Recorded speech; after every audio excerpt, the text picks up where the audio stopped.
నమస్తే అందరికీ, welcome back to our channel. మీరైతే మన పేజ్ను ఫాలో అవుతున్నట్టయితే మొన్న పెట్టాను కదా శ్రీ భావనారాయణ స్వామి కళ్యాణం వీడియోస్. సో దానికి కంటిన్యూషన్ అనమాట. స్వామివారు వాళ్ళ అత్తారింటికి వెళ్తున్నట్టు, అంటే సముద్ర స్నానానికి వెళ్తున్నట్టు ఈ ఆచారాన్ని పాటిస్తారు. సో మేమైతే కూడా అందరం బీచ్గా బయలుదేరిపోయాము. కాకపోతే మా ఆటో వాడు మమ్మల్ని మోసం చేశాడు. బీచ్ దగ్గర తీసుకెళ్ళడం మానేసేసి ఇంకా ఫ్రంట్ గ్లాస్ బ్రిడ్జ్ దగ్గర ఆపేశాడు. చూపిస్తున్నాను కదా, ఈ డిస్టెన్స్ అంతా మేము లిటరల్లీ నడిచి వెళ్ళాల్సి వచ్చింది.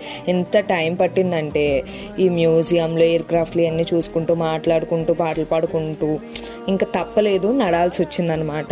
సో మా పేరెంట్స్ కూడా వెనకాల నడుస్తున్నారు. సో మా కజిన్స్ అందరం కలిసి వెళ్ళాము. సో మేము వెళ్ళేటప్పటికే చాలా లేట్ అయిపోయింది. సో స్వామివారి పూజ అయిపోయింది, పైకి స్వామివారి స్నానాలు కూడా లాస్ట్కి వచ్చేసరికి వెళ్ళాం మేము. సో సరే అని చెప్పి పరిగెట్టుకుంటూ వెళ్ళి స్వామివారి స్నానం చేసి వెంటనే దేవుడి దర్శనాన్ని లైన్లో నుంచుని పోయాము. సో మేము తర్వాత ఆడిన ఆట అంత ఇంత కాదు.